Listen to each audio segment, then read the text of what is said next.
Hey, how's it going, guys? I'll see you guys with the Bloops. So, today we'll continue the deck in a day. No, there will not be Padawans today, or blue, unfortunately.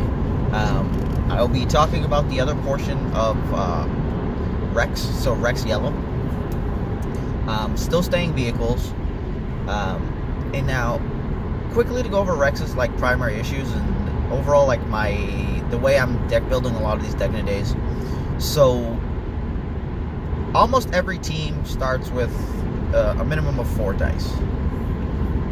My preferred playstyle tends to be like 5 dice, or kind of like a pseudo 5th die, a pseudo 6th die, depending on what team we're talking about. So like, you know, the deck I was playing before, Snoke Cuisine Faust, started with 5, but it was really like a 6th one because of Snoke's effect. But Bazine's dice were kind of odd also, so you kind of take a loss there in dice. But they get off to a really good start. So now the thing here is that if we're going to start with 4 dice, I really do want some effect to kind of cover the lack of the 5th dice. Especially since, like, with Rex can steal the battlefield, so the whole theory was that, alright, we're going to play like Fort Anaxis or Weapon Factory Alpha, because that can pseudo be like a 5th die. If you play against enough opponents on Alpha, when you're playing vehicle decks, then you kind of get like a small step up. But the normal issue is that you kind of already start behind in all those matchups, because your deck's not really as much utility as you need it to be. As far as like your starting character dice, like sure, Rex has a focus side, but he's looking at 1/2/2 clone troopers, 1/2/2 resource, and a reroll. So like overall, those are helpful, but it doesn't shore up his main issue, which is that Snoke and Yoda decks can easily generate the additional resources they need to properly get out vehicles, and Rex can't do that. Afra starts with that potential additional resource via making a droid cost 1 less. If there's no droid to cost 1 less, then there's no benefit had there for you to use. So like it's kind of just one of those things that we're seeing these decks, and sure, they're 4 die, but they're not really 4 die decks. Like Dooku 1000 is a 4 die deck. That's not a 4 die deck. Anything with Afra starting with 4 dice is not really 4 dice. So like even Snoke Afra Sienna, which is a 3 die start, you have the beneficial one from the Afra, and you have the Snoke ability. So like in theory, you can treat that as 4 to 5 die starting, maybe 4.5. Because of the way it kind of works out. So like that's why Snoke sees just so much play, because it takes the normal 2 character 4 die starts or the 3 character starts and he's carrying 3 dice on his shoulders pretty much. Like sure, he really just is primarily used as like a focus spot, but when he hits a resource or he hits 2 indirect, like his dice still matter. So now Rex's primary issue is, like I said, resources. And then kind of like, alright, well, Snoke and Yoda are used to generate additional resources and fix other dice. And you just really don't get that benefit from Rex. So the thinking here is when we go yellow, a lot of people wanted to go hired gun. I'm going away from that. I'm going to go with Anakin. So now Anakin only has 7 health, which is 2 lower than hired gun. But realistically, round 1, I don't think I'm like ever resolving hired guns resource cost sides. It's too much of a drawback. Like in my view, a resource is worth at least a damage and a half, because I would say 2 damage is worth more than a single resource when you're resolving dice, or 2 direct damage, and 3-4 resource really just is kind of like 1.5 damage to me. So I'm really looking at his die size to be like half a damage, 1.5 damage, and then disrupt and 2 resource sides. So I'd rather just have Anakin there, because Anakin will give me the 3 resources. I'll have the shield, I'll have the discard, and realistically I don't want to resolve the shield or the discard. But his pretty much his focus coming off of the pods or droids is super duper helpful. So now you might think, okay, well, like, what can we really abuse with Anakin's ability? And there's not a lot to, but we do get a free focus on any of C-3PO, Pod Racer, or Hailfire Droid Tank. We could also potentially run an Annie's Pod, which is a little bit more weird here, but there's a lot of utility from it that we could gain. So, like, the way I would say it is kind of like this. So, if we're playing against an aggressive deck and they're going after a target, and let's say the target's not Anakin, then we can, every round, throw on shields for that guy. If we got the Annie's Pod down for 1, then in theory, you know, we're looking at like a huge benefit. Like, sure, at the same time, we lost the ability to get whatever damage die we were going to get, but there's a lot of decks where like that 2 shields around is going to be huge, and we're getting an additional discard out of it as long as Anakin stays alive, which is also relatively big. If we want to turn that into like a resource gen, then like that's perfectly fine too. So like even for round 1, you can be like, all right, well, I have this this alpha, so you could jam it down. It has the ambush. You could roll it out. You could threaten discards or shields or whatever side it rolls. And let's say Anakin hits the resource side, you can flip the Annie Pod to a resource and get your 2 resources and be back at 3 resources to play, you know, a 2-cost vehicle and a piece of removal. So there's enough there where it makes it entirely plausible where you might just run the Annie's Pod. But so the theory is that Pod Racer costing 1 would kind of be like DHC 17 levels. By itself, if you just, you know, Annie it every round, you're only 16% chance to end up bouncing it with the blank. But any other side you hit doesn't matter, because when Annie rolls out, he's just going to flip it to the 2 indirect. So for 1 resource, if you're getting 2 indirect around, and in theory you're, 1 in 6 rounds, it would bounce back to your hand. So you'd say like maybe 1 time over the course of an entire game, it should bounce to your hand. Then let's say it was 2 resources. If you got 3 rounds out of it, it's 6 damage. If they go after Annie, like, you're still like, okay, whatever. But then at least like your Rex is alive, and you're not going to put really an upgrade on Anakin, because, you know, Anakin's already carrying all of your spot yellow stuff. So you really just don't want him to get attacked. If Rex is being attacked, you've got to use Anakin the whole time. So like it's kind of like a benefit thing where you can potentially get them to go after this guy. And now the other thing here is that, so we gave up that 4th die, which is Annie's, to try to generate resources off of, and kind of be like a focus. So then it kind of treats him, as long as we have something to focus with him, it pretty much treat him like he's a Yoda special, you know, because we got a focus out of it, then we've got a resource. So like that value there can be immense, and gives you access to easy pickings and friends in low places. I don't know if I'd run any other spot yellows. If, let's say, I felt easy pickings just wasn't good enough, because people are, let's say, playing around it or whatnot, I could just go like a Maz's Goggles here. Or in general, if I just didn't care about friends in low places, I could just go Maz's Goggles. And Maz's Goggle would be very good going on, like, let's say, Clone Trooper, because that die is just really strong. It's 1 cost. We've got focus to focus, resource special. So there's pretty good odds that we get the ability to either pay for itself or have a focus for a single. And Hero kind of has to pay a lot further for like a focus side primarily, outside of Maz Goggle, R2D2, and like C-3PO. So we've got Rex, we got Clone Trooper, we got Anakin. We're going to start on Alpha again. Because of the inclusion of Anakin, we are going to run Hailfire Droid Tank. But we got to be careful with our overall costs of said vehicles. And we're pretty much going to play like the small ball game. So we're going to run DH-17. We are going to run 2 Pod Racers, 2 T-47s, 2 Resistant Crates. So we're at 6 vehicles plus the 2 DHs. We have so much indirect going on here that I absolutely want 2 Y-Wings.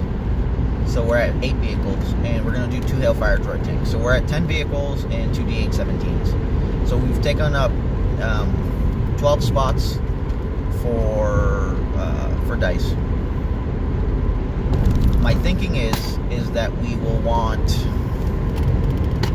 probably 2 tech teams and 2 rally aids for resource gen, and this might essentially be overkill, but the thinking was is that with 2 tech teams and 2 rally aids, if we're slowing the game down with our removal, then we can kind of just get benefits over the course of the game. And when you include alpha plus tech team, then that means you could be getting in, free 2 drops. You can, your pod racer, if it ever bounces and you have the tech team, you don't feel as bad, assuming you don't have any other vehicle you wanted to get down. So like you should be in a solid spot. So we haven't put in an Annie's pod yet. We will kind of return to see if there's a space there. I think in general we can just jam that one in. So let's actually just put that one in. So we had 12 dice. We'll make that a 13th die. We will include a C3PO for the sake of it being C3PO. So we're at 14 dice coming out, and then we've got 4 supports for generation. So we got 12 left. So the thinking here is that we might actually just straight up skip friends in low places, which would give us space for 12 removal left. If we count Annie's pod as a piece of removal, because we're probably going to try to grab shields off of it over and over, we could be really greedy here and put the Maz goggle in. I think I'll do that for right now, but we may end up cutting it. So we're at 19, with 15 of them being dice. And the thing is we have a lot of cheap stuff, because we have 2 DHs, 2 pod racers, a Maz goggle. So we have 5 1-drop dice. Then we have another 4 or 5 2-drop dice, and then we have 2 3s and 2 4s. So your overall kind of round progression should be in a solid spot here. Just overall. But the thing is that the deck's going to be pretty expensive because we're missing 0 drops. So that part in itself is going to be relatively tough. So if we go to the removal section, we're really looking at 2 defensive positions, 2 Duggins, because each of those can just be huge blowouts there. We only got 11 slots, so that's 4. I think we want... So, like, we're going to probably go Ultimate Greed here and run 2 hasty exits. I think the card's just pretty phenomenal. The dilemma is going to be is that in the matches with Alpha, we really don't want to be giving Alpha back. And if we cast hasty early, it shuts down our other battlefield effects. So, like, I realistically only like going to 5 of those total. So, like, it might just be kind of overkill. It's just like the available removal is not amazing. We have so many vehicles, so we're going to go 2 pin downs. So we're at 8 right now. We should potentially scale one of those back. We have 3 slots left, if I'm not mistaken. So now, we're already playing really slow. We could have potentially put Honor Guard in the deck. If we felt that that was viable enough. With the way some of the format's going, I'm not sure if that would be kind of pertinent enough. I'm not myself a big fan of suppressive fire, but it tends to be very useful. So like we could potentially put that in, but we're not on like docking bay or anything. So, and it doesn't get any benefit from Rally 8 or Tech Team, so I'm not quite sure how I feel about it.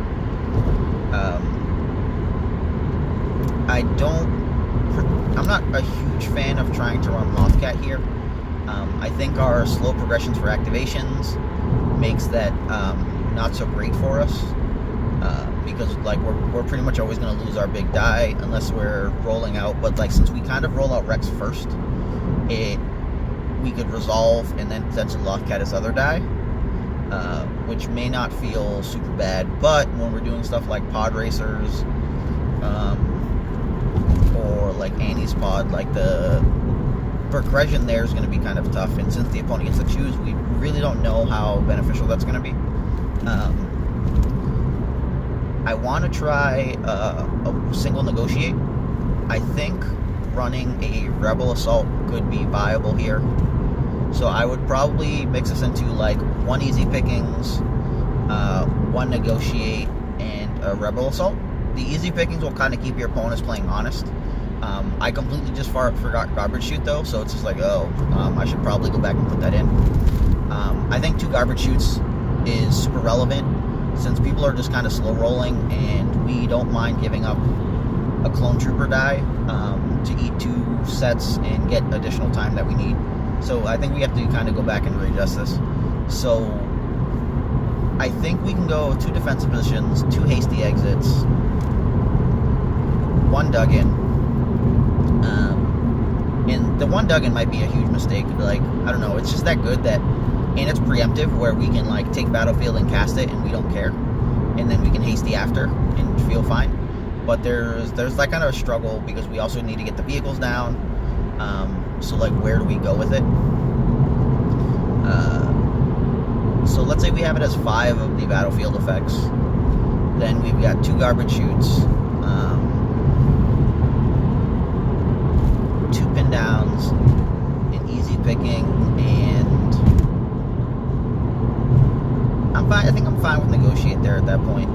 I think we're in an okay spot against 2 character decks. I think we can get out-tempoed versus vehicles, but in theory, like, because we take battlefield, that could force them to play their stuff right away, and we'd be in an okay spot. So I think we would just go with that. So 5 battlefield ones, 2 garbage chutes, 2 pin downs, and with the 2 slots left, we'll put like an easy picking and like a negotiate. The negotiate may not be that great. I just like the theory on it. A lot of the slow activating decks, if they're just putting the stuff out, then the negotiate can kind of be a blowout there. We don't want to run anything that costs 2. We don't have the money for it. So like, pretty much Annie's die getting a resource is going to try to be there to pay for the mitigation. And it's going to be tough, pretty much no matter what we end up doing. We went with no friends in low places. We just want to get more dice down as we generate more positives and just go to town that way. This truck is like on my ass. So I think that's the plan as a whole. We've kept a lot of the costs down as much as possible. So I think, what do you have? 5 2 drops, 2 3s, and 2 4s. Everything else costs pretty much 1, except for the 2 hasty exits. 5, 6, 7. So we have 9 cards over the cost of 1. It puts us in a relatively solid spot to be able to play 2 cards around. So I think that's perfectly fine in a situation where we get the battlefield, or we get weapon factory alpha and we control it. All those 5 drops become 1 drops, at least for the first one. So it makes life much more bearable for us. We've 3 cards with ambush on, and one of our vehicles can generate shields for us, and we have C3PO to kind of make value out of our other things. Any of the 2 sides that are indirect on Rex or Clone Trooper, we can turn into shields or resources, turn them into direct damage if we need to discard the opponent's hand based on what's going on. So I think there should be hopefully enough value there to kind of make well of it. The deck is a lot of indirects though, so you gotta kind of just keep that in mind. Unlike most of my decks, we don't get to really just straight burst somebody down easily. We do have 3 starting dice that have range sides on them, so that should help for DH17. The only pace sides we have are on DH17 and Hailfire Droid Tank, so no other huge issues there. I think overall the deck should be solid. It needs work in the whole like mitigation portion and potentially like the ramp. I think you'll probably be fine with the 4 sets of cards for the ramp. We don't have any sort of draw engine there going whatsoever, so you really just gotta like make max value out of your hand. There's one slot left, but renewed purpose is blue, so we can't really run that because we were 22 before any 7.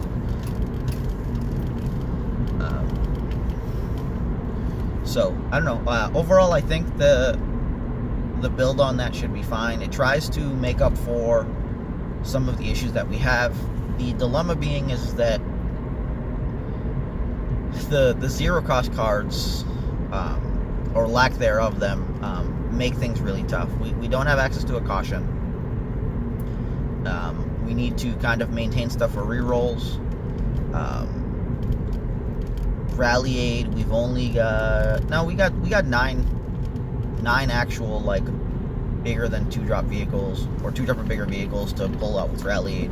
But oddly enough, the big thing with rally aid is that because we can get value over time, sometimes we'll grab vehicles, but sometimes we can just cast removal off of it. And that's something you got to keep in mind, is that maybe you're just going to decide to rally aid to kind of, Wheel of Fortune some removal at times.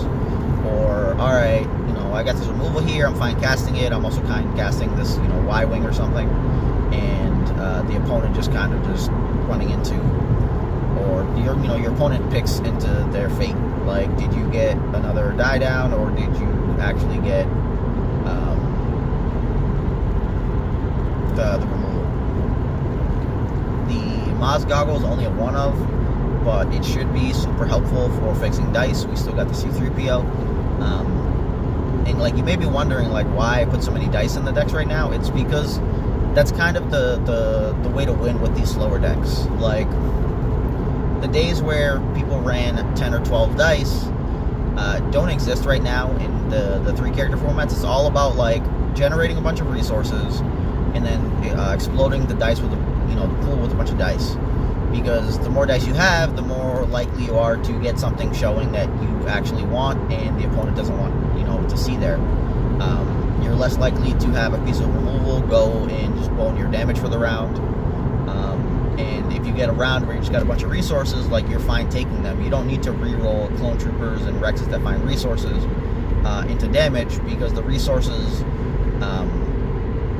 while it's not better than the 2 direct, it's probably about equivalent with the 2 indirect. And, like, realistically, that's perfectly fine, and it's enough, because if you get the additional resources and it gets you down a vehicle, and then the vehicle gets you the damage, then you didn't have much of a drawback. You go into the next round, you get the damage a second time, and now it's it's covered its own ass. It's paid for itself off of you taking the resources off of your character dice. So, like, that's the big reason to run a bunch of stuff. Plus, it means if someone does resolves like a single discard or something, you're not as up Shit's Creek, up Shit's Creek. But the big downfalls with Rex were always just like, all right, the resource gen was bad, and, like, the play was kind of counterintuitive. Like, if you don't get a battlefield that's giving you a benefit, Rex's ability pretty much is awful. Like, sure, you get to run defensive positions and dug-ins and not have much of a struggle, but for defensive positions, if your opponent has the battlefield, because let's say they're faster than you and they roll out and hit the nut roll, there's this Kylo with 3 upgrades and he rolls out and there's a bunch of 2 showing. If you don't have the battlefield, you can't defensive position. And if you activate and take the battlefield, they're gonna, they know they need to resolve right there, because if they don't resolve, then that's where the big things change for them. But sometimes you can force people into resolving or casting piece of mitigation, because if you roll out, so if they roll like this crazy lethal for one of your guys and then you roll out and show lethal for their guy back, then they have to kind of decide, like, all right, well, I can go and stop my guy from dying, or I can kill your guy and then you kill my guy. So at that point, usually they cast the removal, because it turns into, all right, well, I'll cast removal and you also have to have, the blowout card, or I don't care. And if the blowout card doesn't exist, or you just don't have it, then they still have their damage showing and they're good to go. But the theory there is that we've got 2 garbage chutes and 2 defensive positions to potentially take rounds away from the opponent, and those rounds could be huge, because we are trying to generate a bunch of dice. So by let's say giving up clone troopers die to eat, 3 or 4 damage with a garbage chute, then we've put ourselves in a more prime position to get to an additional round. An additional round means, usage of all of our vehicles, potentially. So each of those extra dice we're getting to use can go the long distance. It could go into, finding our defensive positions and whatnot. The main concern with, I guess, this deck that I would say is that we don't really have an answer to force speed. So like force speed or all-ins can potentially go in bonus. All-in a little less so, only because your opponent normally needs the dice in the pool, so they'd have to action cheat to get the roll in and then all-in. But force speed into roll-out resolve is kind of a huge determining factor here. Overall, though, I think like a lot of the options in the deck are just really viable. The pod racers with Anakin mean you're getting 2 indirect around. You've got the DHs for the also slow damage game. Pod racer pin down is a really strong option. If you have alpha, pod racer costs 0, so you could even do something like, all right, I have a DH and you free pod into a piece of removal, and like that's a solid round for the round. You went from 4 dice to 6. The pod racer is going to show 2 indirect now. You got whatever other damage you got going. They'll need some resources. You stop some damage. The overall theory behind it should be in a solid spot. But so like I've actually played that deck a little bit before. It had a tough time against Mill because of how slow it was at the time, and it didn't have any real protection against them. Our hasty exits are kind of bad there. The dug-in was bad there. Defensive positions not so great because they were like kind of relying on specials and single discard sides. So there's just a lot that wasn't phenomenal for it there. But that's the end of today's deck in a day. I'm trying to think if there's anything else that kind of like applicable to the whole process. This dude needs to get out the fucking way. He needs to get in the lane to leave or stay over here. But yeah, one day I should have like Joe bitching at traffic, because I think you guys would fucking love it. There's so many people that are just like fucking crazy ridiculous and like shitty drivers. Like, gotta love it when you're watching it, but like when you're living it, it's just like, Jesus Christ, that's the person trying to kill somebody. But you guys have a good one. I'll see you guys with the Herp Loops out, and hopefully find some time for some different stuff. And yeah, no, that's pretty much it. You guys have a great one. I'm gonna try to take a look at the national stuff that's been going off. I'll check out the Your Destiny stuff. They've been pretty good about, or pretty great about, like monitoring the national events and getting the deck lists and whatnot out. So I'll see if I can go through there, comb through it, and maybe make an analysis of what my thoughts are in the situation. I know someone did Yoda, Rey, Ezra 2, or Yoda, Rey 1, Elite Yoda, Rey 1, Ezra 2, and second place maybe, but I think someone said they had lethal and just didn't know that Force Wave could kill the opponent's guy before they lost. They thought they would like draw or something, and then didn't take the win and lost due to it. But I'll check into it and kind of let you guys know my thoughts. But I'm kind of happy for that guy or girl. I don't know which gender the person was. I assume guy though. But anyways, because like I was all about that Yoda Padawan thing, and I felt like the deck could be really solid. So the fact that someone did it with those, pretty good. But you guys have a great one. Enjoy the rest of the week, the weekend, and deuces.